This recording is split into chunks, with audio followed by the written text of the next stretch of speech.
오늘은 종려주일이기도 하고 고난주일이라고도 합니다. 순환주일이라고도 합니다. 종려주일이라고 부르게 된 것은 이스라엘 백성들이 예수님께서 예루살렘 입성하실 때에 종려나무 가지를 흔들면서 환영했기 때문에 그렇다 하는 걸 우리가 이미 알고 있죠. 호산나라고 이렇게 외치면서 환영했습니다. 그래서 옛날에는 호산나 주일이라고도 했죠. 이번 한 주간은 또 고난주간이라고 말을 합니다. 우리 교회는 고난주간에 밤기도회로 모이기로 했고요. 해마다 종려주일마다 설명을 하는 것 같아요. 종려나무는 시편 92편 12절 종려나무같이 번성하며 라고 한 것처럼 번성, 번창을 의미합니다. 성장하고 뻗어가는 것을 뜻하는 거죠. 또 아가서 7장 7절 여인을 향하여 네 키는 종려나무 같고라고 할 때 종려나무는 아주 쭉 뻗은 그런 아름다움을 의미하기도 합니다. 그리고 예수님께서 예루살렘 성으로 들어오실 때 백성들이 흔든 종려나무 가지는 승리를 상징하는 거죠. 그리스 로마 신화에도 승리의 여신 니케라고 하는 여신이 있고 이게 바로 영어로 하면 나이키가 되는 거죠. 호산나는 유감스럽게도 아람어입니다. 히브리어로는 호시아나인데 우리를 구원하소서, 이제 우리를 구해 주십시오, 그런 뜻이 됩니다. 유대인들도 좀 안 된 게 바벨론 포로 생활을 하면서 율법과 전통은 지킨다고 했지만은 그들의 언어는 자꾸 잃어버리게 됐거든요. 히브리어를 잃어버립니다. 세월이 50년, 70년, 100년 그 이후 이렇게 흘러가면서 그렇게 후세대들이 히브리어를 잃어버리고 그 당대의 언어였던 아람어로 자꾸 통일이 되는 거죠. 돌아와 봤더니 그 돌아온 땅에 살고 있는 유대인들조차도 다 아람어로 다 바뀌어 있는 거예요. 지켜주고 같이 해주는 사람이 없으니까. 그러니까 이 원래는 호시아나가 아람어로 이렇게 변해서 호산나 이런 식으로 된 거죠. 호시아나라고 할 때 호시아가 바로 예수와 이런 뜻입니다. 여호와는 구원이시다. 나는 이제 지금 그렇게 되니까 호시아나 그러면은 이제 여호와여 우리를 구원하소서, 여호와여 이제 우리를 구하소서, 그런 뜻이 되는 거죠. 시편 118편 25절에 호산나의 기원이 있습니다. 여호와여 구하옵나니 이제 구원하소서, 여호와여 우리가 구하옵나니 이제 형통하게 하소서, 이런 말씀처럼 이 호산나, 호시아나 이게 다 히브리인들에게, 유대인들에게는 깊은 의미가 있는 거죠. 하나님에 대한 구원에 대하여 열망하는 말씀이죠. 종려나무는 또 이제 또 많이 알려졌습니다. 팔레스타인이나 이런 지역에 가면 이제 아주 흔하게 볼 수 있는 게 종려나무인데 우리가 흔히 보는 야자수하고 비슷해요. 겉모양은. 근데 이제 요즘 중동 지역이나 성지 여행 가서 기념품으로 여러분들이 많이 사 오시거든요. 가서 놀라죠. 이게 바로 종려나무입니다 하면서 말하는 게 대추야자였습니다. 그래서 대추야자 열매, 우리 대추하고 비슷합니다. 좀 크기가 좀 더 크고 좀 더 길고 당도가 훨씬 강하고 그거는 잘 이렇게 숙성을 시키면 꿀처럼 완전 진액이 나오죠. 요즘은 대추야자라는 말을 그래서 일반인들도 많이 사용합니다. 흔하게 구할 수도 있고요. 그래서 제가 이런 상상을 했어요. 이거 나중에 종려주일을 대추야자주일이라고 하는 거 아닌가? 우리 다 같이 대추야자주일 예배 드립시다. 뭔가 어색하고 어울리지 않을 것 같아요. 그런 일은 일어나지 않기를 바랍니다. 구약시대 이스라엘 백성들에게 있어 이 대추야자나무, 종려나무는 참 의미가 있습니다. 백성들이 애굽에서 처음 나왔을 때 제일 먼저 만난 위기는 홍해였죠. 그 홍해를 하나님께서 육지같이 변하게 해주셔서 그 육지처럼 건너와가지고 살아남았습니다. 근데 홍해를 건넜다고 끝이 아니에요. 곧바로 문제가 생겼는데 마실 물이 없는 거예요. 광야에 그 수많은 사람을 이끌고 나왔는데 먹을 물이 없어가지고 찾아 헤매다가 막 3일 동안에 헤매다가 물을 찾았는데 너무 좋았죠. 근데 그 물이 쓴 물이었어요. 마라. 그런데 또 하나님께서 나뭇가지를 주셔가지고 그 나뭇가지가 그 물에 들어갈 때 뭔가 물을 중화를 해 주었을까요? 단물로 바뀌는 역사가 있었어요. 그래서 이스라엘 백성들이 그 물을 마시고 해갈을 한 거예요. 물이 없을 때는 아이들이 울부짖고 할 때 백성들이 폭동을 일으키려고 했다니까요. 우리 이렇게 목말라 죽게 하려고, 우리 아이들 이렇게 말라 죽이려고 이렇게 데리고 나왔느냐고 할 때. 근데 그 물을 발견해가지고 좋았는데 또 그 물이 쓴 물이란 말이죠. 근데 하나님이 또 다 단물로 바꾸어 주시고. 근데 물이 너무 적었어요. 그 많은 사람들이 그 물 바라보고 있을 수가 없는 거예요. 그래서 다시 길을 갑니다. 물을 찾아서 갑니다. 얼마나 또 귀한 일이 있는지. 출애굽기 15장 27절. 그들이 엘림에 이르니 거기에 물샘 열둘과 종려나무 이런 그루가 있는지라. 거기서 그들이 그 물 곁에 장막을 치니라. 우물이 12개가 있고요.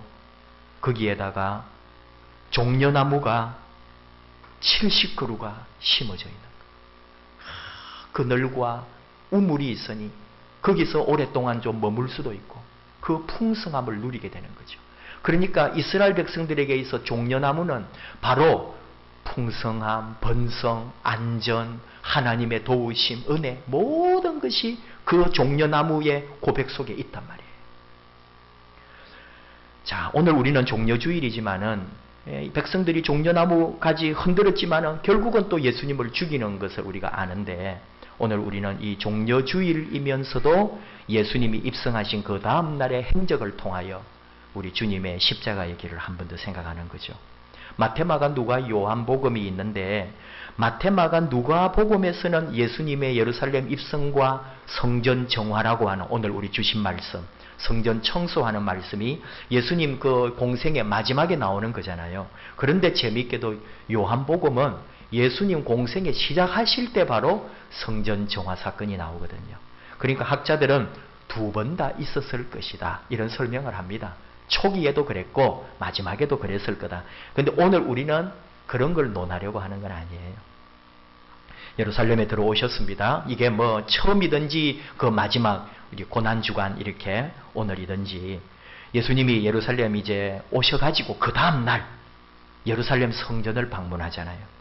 그리고는 성전 안에서 소와 양과 비둘기 파는 사람들과 돈 바꾸는 사람들이 있는 거 다 보고 노끈으로 채찍 만들어가지고 양이고 소고 다 쫓아내고 돈 바꾸는 사람들 돈을 다 쏟아버리고 상을 엎고 비둘기 파는 사람들에게 다 나가라 가지고 나가라고 소리 지르고 내 아버지 집을 장사하는 집으로 만들지 말라고 소리쳤습니다. 물론 지금 이곳은 성소 안이 아니고 그 성전의 마당인 거죠. 밖에 뜰에서 일어난 일입니다. 율법에 의하면 이스라엘 남자들은 1년에 3번은 반드시 예루살렘에 방문하고 성전에 올라가서 제사를 드리도록 되어 있습니다. 그러니까 저 시골에 일주일씩 10일씩 걸리는 그런 데 사는 사람들도 그 1년에 3번은 예루살렘 성전에 와서 제사 드리려고 오는 거예요. 그 우리가 다 이미 공부하고 배워서 아는 것처럼 그 일주일 5일 이렇게 걸리는데 양 한 마리 끌고 올 수가 없습니다. 어디서 먹이며 어디서 재우며 그리고 터집을 잡았잖아요. 살이 빠졌다는 둥, 뭐가 뭐 병이 있다는 둥. 그러니까 어쩔 수 없이 성전에서 운영하는 거기에 양이나 짐승을 살 수밖에 없었다고요. 그런데 폭리를 취하는 거예요. 너무너무 비싸게 받는 거예요. 그 누군가가 이익을 남겨먹는 거죠. 그리고 그럼 나는 현금으로 내겠다고 하니까 그 현금도 성전 안에서 사용하는 성전 돈을 따로 만들어 놓았어요. 그리고 우리식으로 말하면 환전을 하라는 거죠. 환전 수수료를 또 얼마나 떼어먹는지. 참 여러분 2000년 전에 우리보다 훨씬 더 순수하지 않을까요? 사람들이 500년, 1000년, 2000년 전 사람들 생각하면 우리보다 그래도 더 순수하고 깨끗할 텐데 하는 짓을 보면 우리보다 더 추해요. 하여간 나쁜 짓은 골라서 다 했어요. 아마 그 전통과 역사를 이어서 우리가 그런 짓을 하고 있지 않는가. 이 성전 안에서 그런 수수료 받죠. 중간에 착복하죠. 잘 먹이지도 않은 그런 양, 뼈만 남은 양을 팔면서 비싸게 팔죠. 그래가지고 제사 드리라고. 그리고는 남은 걸 누가 차지하겠어요? 바로 그 성전에서 또는 종교의 권세를 가진 종교인들이, 제사장들이 그걸 차지하는 거죠. 지금 여기 장사하고 앞에서 일하는 사람들은 그 사람들의 하수인에 불과합니다. 우리말로 하면은 친인척들이고 거기 다 연결고리 되어 있는 사람들이겠죠. 그렇게 부탁해가지고 취직한 거 아니겠어요? 그리고 거기서 장사하고 먹고 사는 거 아닙니까? 그리고 뒷돈 주면서. 예수님이 이런 것을 보시니까 참을 수가 없단 말이에요. 의로운 분노가 솟아올란 거죠. 그래서 다 엎었습니다.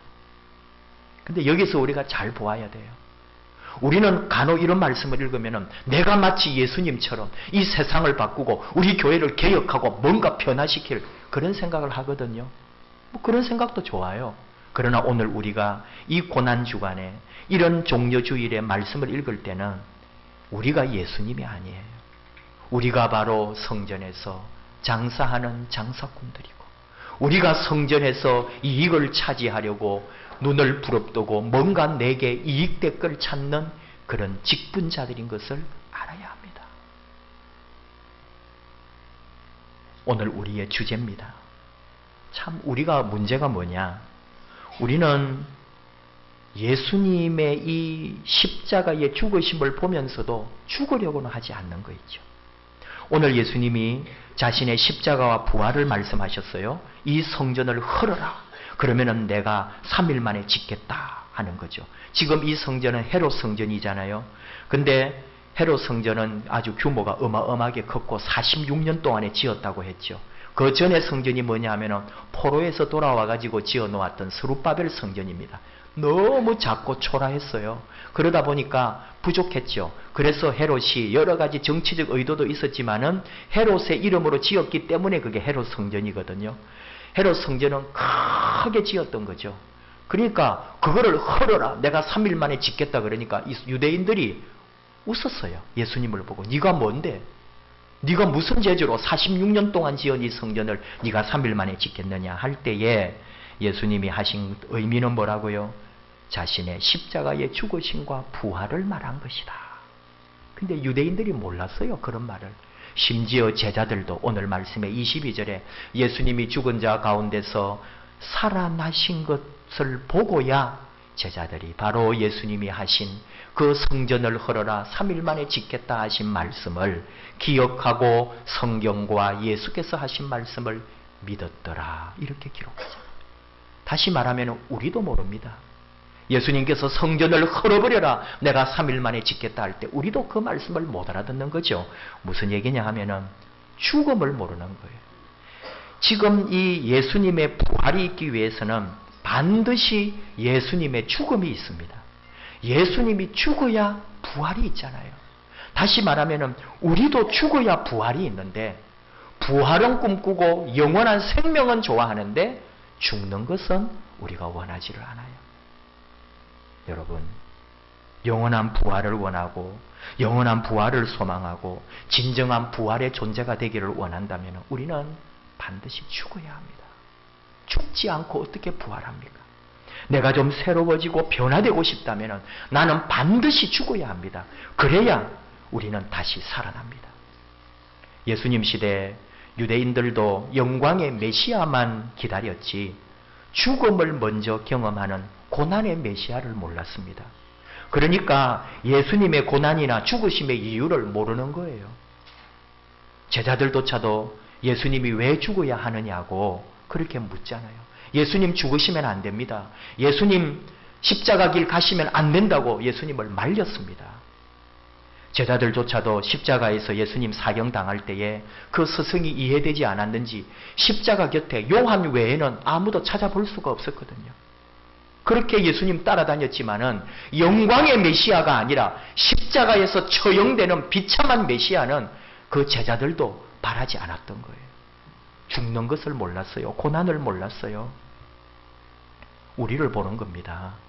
오늘 제자들 말씀 그대로 예수님이 죽었다가 살아나신 후에야 예수님 말씀을 깨달은 것처럼 우리도 그 예수님의 말씀을 깨닫기 위해서는 죽어야 하는 우리 자신을 한번 봐야 돼요.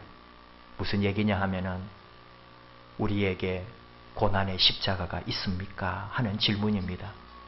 정말 예수님을 믿고 예수님처럼 살아가려는 마음이 있습니까? 이사야 예언처럼 이사야 53장 말씀처럼 고운 모양도 없고 풍채도 없고 흠모할 만한 아름다운 것이 우리에게 없다 할지라도 그 길을 갑니까?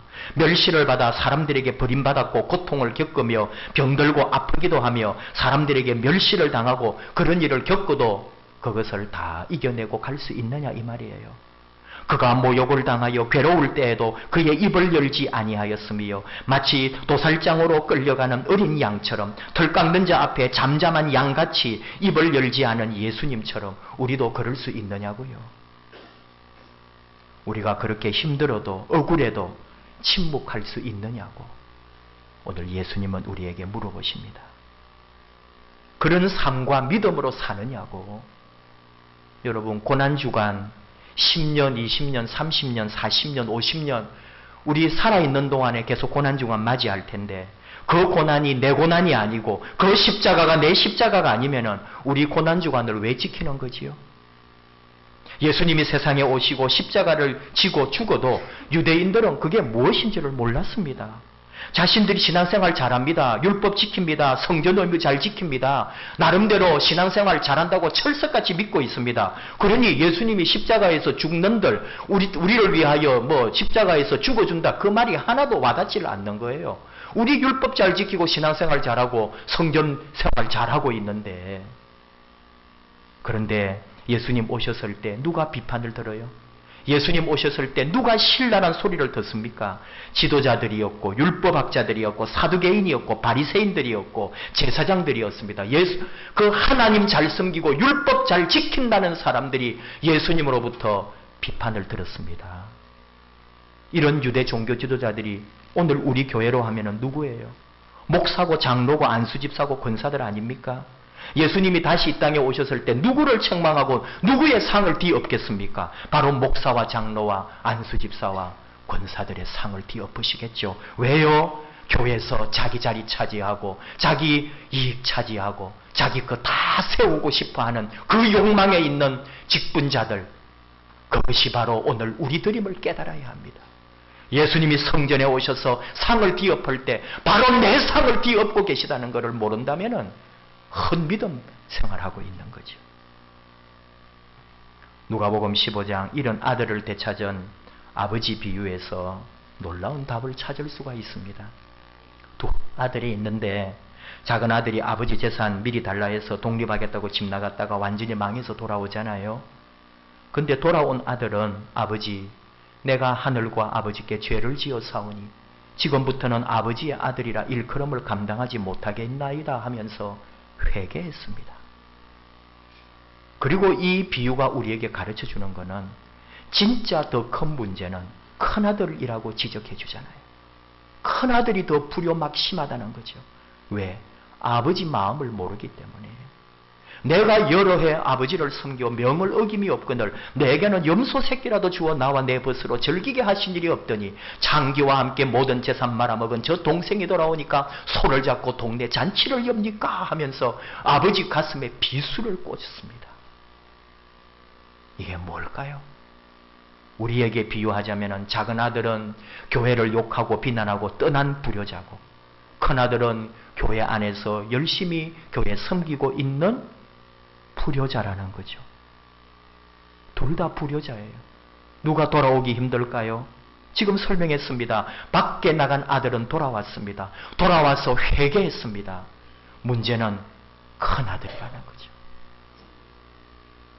큰아들이 돌아오기가 더 힘들다고요. 왜요?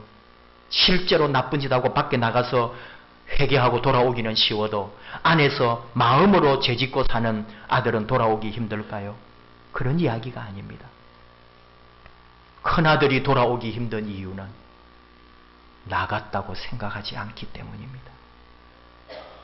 한 번도 교회를 떠난 적이 없기 때문에 착실하게 교회 생활, 믿음 생활 잘 하는 것처럼 알고 있었기 때문에 돌아올 이유도 모르는 거예요. 회개할 이유도 모르는 거예요. 큰아들이 아버지에게 한 말 그대로 내가 여러 해 아버지를 섬겨 명을 어김이 없거늘, 이것이 바로 내 모습인 거예요. 누구보다도 교회를 사랑하고 충성하고 헌신하고 봉사하고 있습니다. 다 내가 열심히 신앙생활하는 거 다 압니다. 나 자신도 압니다. 사람들도 압니다. 하나님도 아는 줄 알았습니다. 그런데 그게 믿음이 아니라는 거죠. 아버지 마음을 모르고 내 열심으로 하는 거죠. 내 사랑으로, 내 재능으로, 내 성품으로, 내 성격대로, 내 가진 것으로, 내가 가진 재능으로, 내 달란트로 열심히 하고 있을 뿐인 거죠. 오늘 하나님께서 우리에게 물으십니다. 예수님이 물으십니다. 너 정말 예수 믿냐고? 진짜 너 십자가의 그 은혜를 믿고 살고 있느냐고 오늘 우리에게 이 종려주일에 묻고 계신 거죠. 너 진짜 십자가 사랑을 믿고 있니? 교회 안에 있지만 믿음이 떠나버린 우리들. 믿음이 떠난 줄도 모르고 믿음 생활하고 있는 우리들. 그리고는 봉사하고 충성하고 믿음 아닌 내 기질로 믿고 있는 우리들. 하나님 일인 줄 알고 열심히 했지만 그것이 나의 명예였고 내 자존심이었고 내 의지였고 내 자랑이었다는 것을 모르는 이들을 위하여 오늘 주님이 오신 거죠. 내가 다시 올 때에 믿음을 보겠느냐. 목사, 장로, 권사, 안수집사 바로 너희들에게서 믿음을 보겠느냐고. 믿음이 없습니다. 회개를 모릅니다. 언제나 나는 큰아들처럼 집안에서 아버지 안에 있는 줄 알았는데요. 예수 잘 믿고 신앙생활 잘 하는 줄 알았는데요. 근데 이게 비극이요. 이것이 무섭고 불쌍한 것인 줄을 몰랐던 거죠. 몰랐기에 회개도 없고 십자가 은혜도 깨달을 수가 없었던 겁니다. 죽어야 됩니다. 정말입니다. 죽어야 됩니다. 죽지 않으면 부활도 없습니다. 십자가에 발가 벗겨져서 완전히 죽어야 합니다. 그래야 다시 부활합니다. 조심스러운 이야기라 주일 낮 예배 하기가 불편하지만은 그래도 이럴 때 아니면은 또 못 나눌 이야기라 한번 나누어 봅니다. 이번에 어느 목사님께 들은 얘기예요. 큰 교회라 수천 명 되니까 여전도회가 많아요. 여전도회가 20몇 개가 되니까 여전도회 총회장이 있습니다. 우리 교회도 3여전도회 회장이 모든 총회장으로 일을 하거든요. 달라야 되거든요. 그러면은 더 열심히 하고 쫙 교회를 이끌어가고 그런 게 총회장의 책임이에요. 근데 20개, 30개 여전도회라고 해봐요. 수천 명을 이끄는 거예요. 보통 사람이 아닙니다. 그런 권사님은. 정말 바람이 샹샹 일어날 정도고 세상에 나가서 일을 해도 뭘 하나 쥐고 흔들 수 있는 그런 기질이 있는 그런 권사님들이 그런 총회장이 돼요. 그 교회도 그런 거죠. 근데 그렇게 바람을 날리면서 일을 하니까 사람들의 말도 많이 듣게 되지 않겠어요? 그리고 그런 소리 들으면 또 열받아서 막 한번 또 휘두르고 그런 거예요. 근데 그 타겟이 여전도사님이 된 거예요. 전도 행사를 하고 거기서 무슨 소리를 들었는지 교회 딱 들어오자마자 그 사람들 많이 모여있고 여전도사님이 있는데 누구누구 전도사 하면서 가서 가로 뺨을 팍 전도사님 뺨을 때리는 거예요. 권사님이. 그 정도 끝발이 있는 게 여전도 총회장이에요. 그래야 일이 되기는 해요. 근데 그 맞은 여전도사님이 어떻게 되겠어요? 그 교회 7년, 이제 한 3년 남았어요. 원로 목사님하고 한 4, 5년 했고, 새로 목사님 오셔서 2년 됐어요. 그래, 목사님 오실 때 나가니 많이 그런 말도 많았지만은, 그래도 정년 채우고 나가자 해가지고, 그냥 이렇게 눈치 보면서 있었고, 사실 힘도 없었죠. 그런데 아무리 그래도, 권사님이 여전도사님 뺨을 그대로 날리니까, 모든 것이 와르르 무너져 내리는 거예요. 견딜 수가 없는 거예요. 참을 수가 없지요. 그래서 만나는 사람마다 그 권사님이 내 뺨 때렸다. 그럴 수가 있느냐고. 그 권사님이 그렇다고 하면서 전화하고 사람들한테 온 사람들한테 다 말하지 않겠습니까? 여러분 같으면 그러지 않겠습니까? 억울해서 잠이 안 옵니다. 담임 목사님 아시지만은 아직 2년밖에 안 되고 나이도 훨씬 어린 젊은 목사님이고 아직까지 이렇게 친하게 좀 되지도 않았고 그러니 어떻게 하겠어요? 원로 목사님을 찾아간 거예요. 그래도 14, 15년 같이 있었고 나를 너무 잘 아는 그리고 그 권사님을 너무 잘 알고 있는 원로 목사님을 찾아가서 목사님 하면서 막 울음이 터지죠. 얼마나 말을 많이 했겠어요. 이 억울함을 온 성도들한테 이 사람 저 사람 만나는 사람마다 다 말했으니까 말도 얼마나 는지도 몰라요. 너무너무 말도 잘해. 막 목사님한테 원로 목사님한테 막 더 감정을 넣어가지고 일러 바친 거죠. 근데 그 원로 목사님이 뭐라고 말씀하셨느냐. 누구 전도사야 너 예수 안 믿는구나. 그래, 뺨 한 대 맞았다고 100대 맞은 것처럼 온 세상에 소문내고 억울하다고 그래 다니냐? 너 예수 안 믿어. 그 순간에 이 전도사님이 무너진 거예요. 진짜로.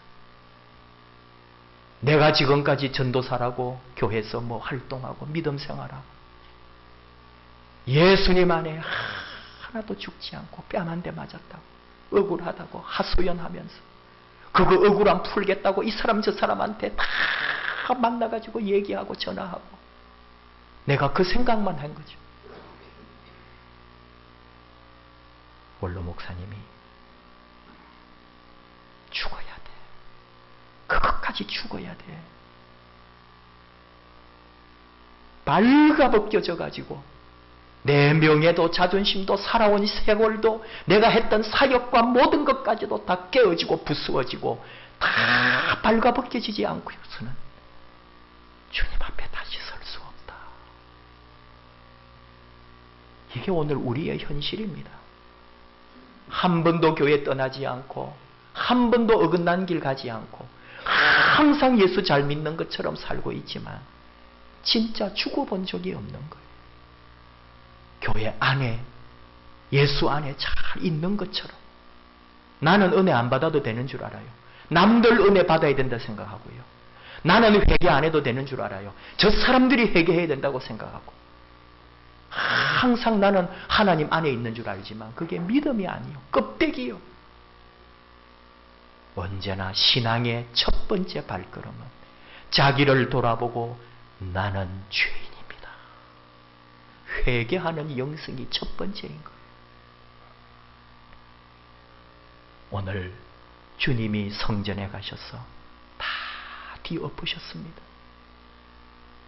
바로 우리 영혼이 되기를 원합니다. 하나님께서 우리 심령을 뒤엎으신 것이기를 원합니다.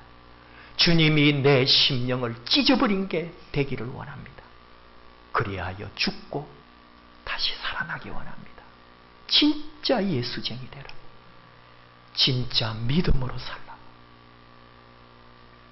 겨자씨만한 그 믿음이라도 가지고 있으면 천국이 너희 것이다.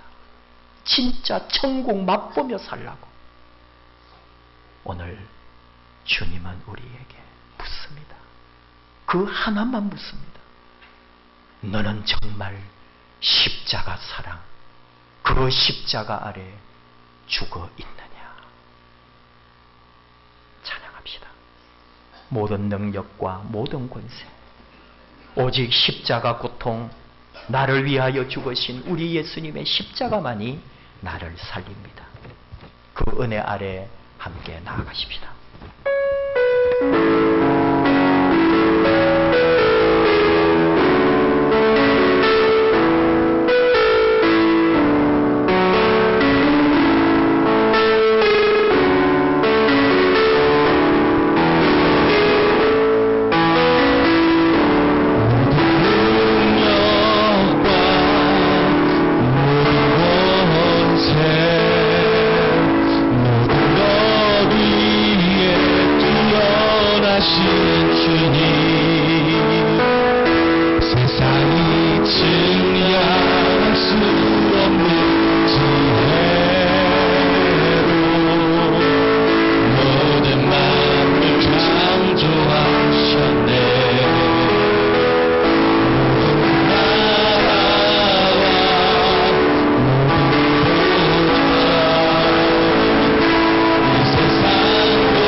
모든 능력과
하나님 감사합니다. 부족하기 이를 데 없고 연약한 우리가 이렇게 아버지 앞에 나와 예배드리고 참 소망 중에 참 믿음 가운데 부활의 주님과 함께 살아나기를 원합니다. 죽지 않고는, 고난받지 않고는, 버림받지 않고는 새 사람 될 수 없음을 믿습니다. 이것이 또 다 내가 자처한 것이고 믿음 없이 행했던 우리의 부족함임을 고백합니다. 하나님, 다시 아버지 앞에 서사오니 함께 해주시고 오직 예수님의 십자가로 다시 살아나는 저희들 되게 하여 주시옵소서. 오직 믿음, 오직 십자가, 그 은혜만이 우리를 다스려 주시고 그 은혜로 다시 살아가는 저희들, 회복되는 저희들, 회개하고 새 사람 되는 저희들 되게 하여 주시옵소서. 예수님 이름으로 기도하옵나이다. 아멘.